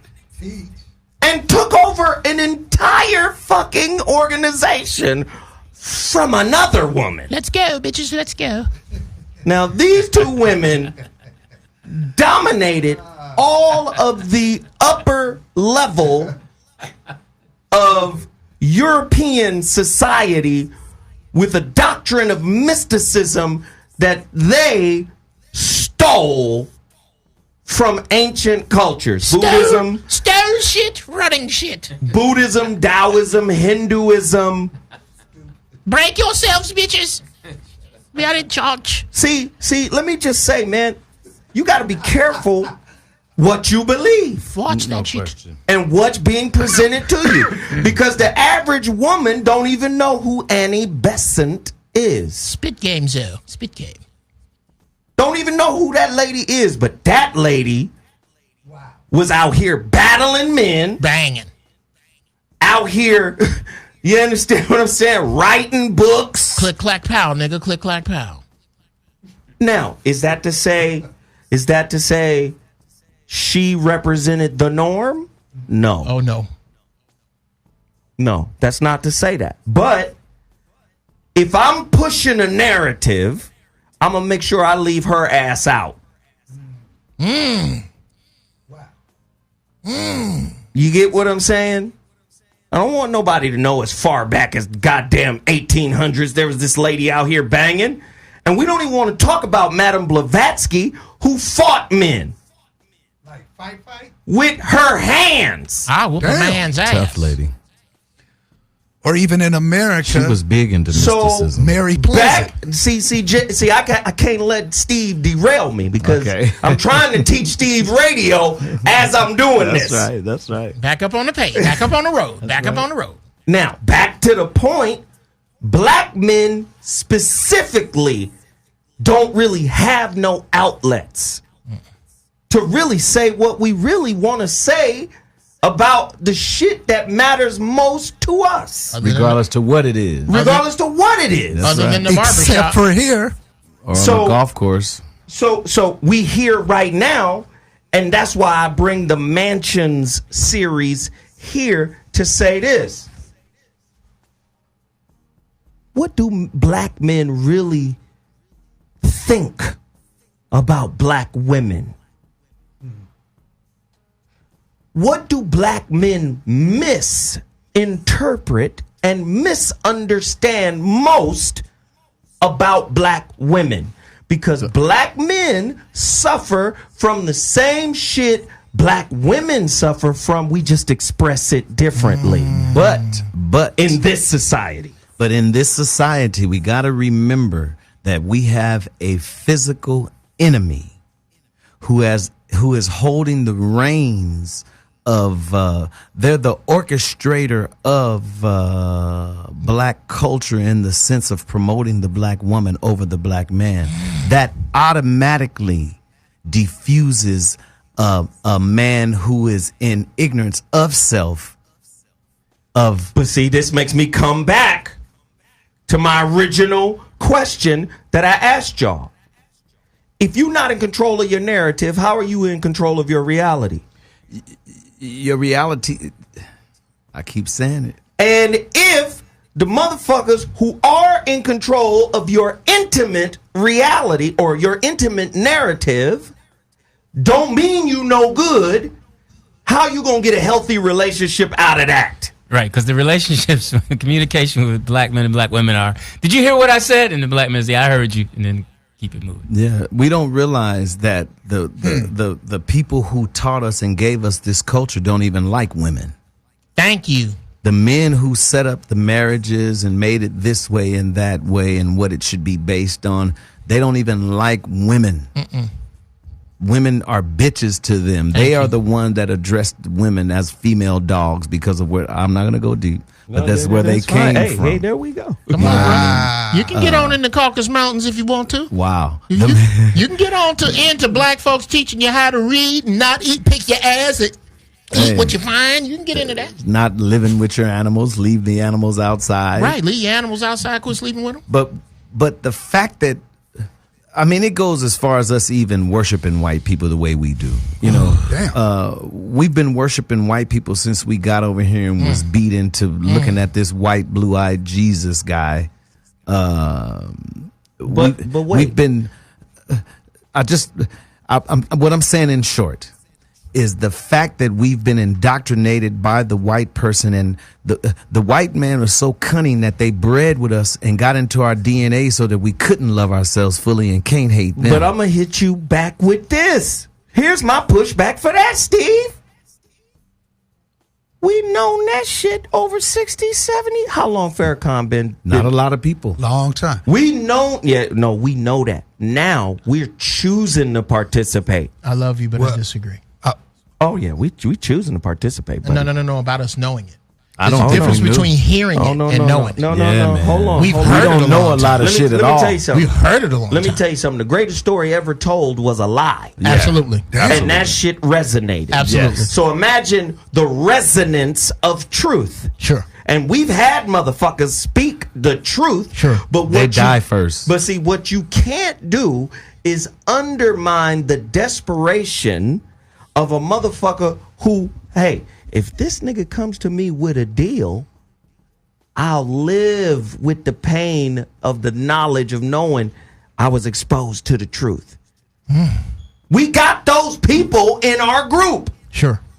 Don't think listen, you think Jesse Jackson don't toss and turn about some of the decisions he's made, about some of the people he saw go to the wayside because he chose one side and they chose the other and got put down? You think Jesse Jackson don't think about that shit? You just don't. You think Al Sharpton don't think about some of the deals he done closed behind closed doors? What about Farrakhan? He's still healthy and moving along strong. Ain't nobody fucking with him and looking for him. What deals did he make? I want to get back to your brilliant point about power and reality, and I'm quoting another professor, Dr. Wade Nobles. Google him, one of the most brilliant minds ever. He said, the definition of power is the ability to define reality and have others accept that reality that you define as if it's their own. Yes. So once we realize that, then we start defining for selves and we do better for selves. But until we stop taking this white boy's definition of reality, we gonna just always end up fucked up. So my point again. You think because you got a loaf of bread, some butter, and some macaroni and something cheese to spread it with, and shit is okay, your bills is paid, that y'all good? Depends on what good is. Well, that black people have been convinced, many of them, that their little bit is a lot. That to include Oprah, to include Michael Jordan, and all the other billionaires I'd have to Google to look smart, they have been taught that their mansion and the shit they have and the benevolence that they have is great. This is because they really don't have a grasp on how much this motherfucker stole. Listen, all of that shit is a facade. Sure. This is what I love about Antonio Moore's work. It's 6.5 billion people on planet Earth. Only 450 of them can be an NBA player. Right. So what you do is you put a fucking decadent veil of black success up, and you put the PR and the media behind the Will Smiths, the Jada Pinkett's. You put that out there as if this could be your reality too. Well, just like the man said, across the country, 40% of black men are unemployed. So now, if I don't add the prison population, because they get paid pennies on the dollar, but if I did add them, that would mean the sisters on the outside make more money than the brothers on the outside. No question. So how the fuck you gonna turn around and ask me to pick up the check? Without a time machine. Do you see the cognitive dissonance I'm talking about right now? Sure. Yes, no question. Sure. And I tell you what, you're lazy because you say that. And that you're making excuses, though, because all you have to do is pull up by your bootstraps and make good choices. That's what's going on with you, Zoe. Well, a bootstrap won't fix a motherfucker that ain't got no boots. Listen, Thank you. A bootstrap won't fix a calcified gap. Come on. You have to uncalcify. Bruh, you gotta break the gap. This is the widest gap and the most wealth calcification in the history of money. Of mankind and money. And money has no But frequency. I need you to pick me up and open the door and pull my chair out and motherfucking put the marinade on my motherfucking bread. Yeah. Nigga, Disney didn't write our script. You want me to act like they're acting in the castle out here in this fucking cave. I think like attracts and begets like. I think that if we take the role as men with our women in a positive manner without all of the details of what ain't. No, Steve, let me hit you this way, because you going somewhere. I gotta hit you this because I need this answer. What is our definition of manhood? Right. Great What question. is it? I'm asking you. Our definition of manhood is based on what we saw and was exposed to from slavery till now. Whether that's all the men being in jail, that's whether if you saw pimps and drug dealers coming up, whatever your exposure is, whatever, if your uncle was a killer and a dope dealer and that was the man, if it was the big brother y'all didn't have a daddy and your big brother was your example, that was your definition of manhood. Sure. My brother did whatever he had to do to take care of the family, so he was a man, right? Now, you come out in your own journey feeling the same way without adapting to your own self. Your own self, with you plugging into your own self, your journey is your own. Sure. You grew up seeing daddy working 2 or 3 jobs, so you automatically working 2 for sure. Sure. And that has nothing to do with your experience. Right. At Lewis, real quick. At all. Come on, real bro. quick, because we only got a minute. What is the definition of it? It's just being consistent with oneself as best you can. I mean, to your beliefs, Geoff? you got to be consistent. The sword, the shield, the comfort, and the wisdom. And it's hard to have all those. Donald. To understand your ancestors and understand yourself.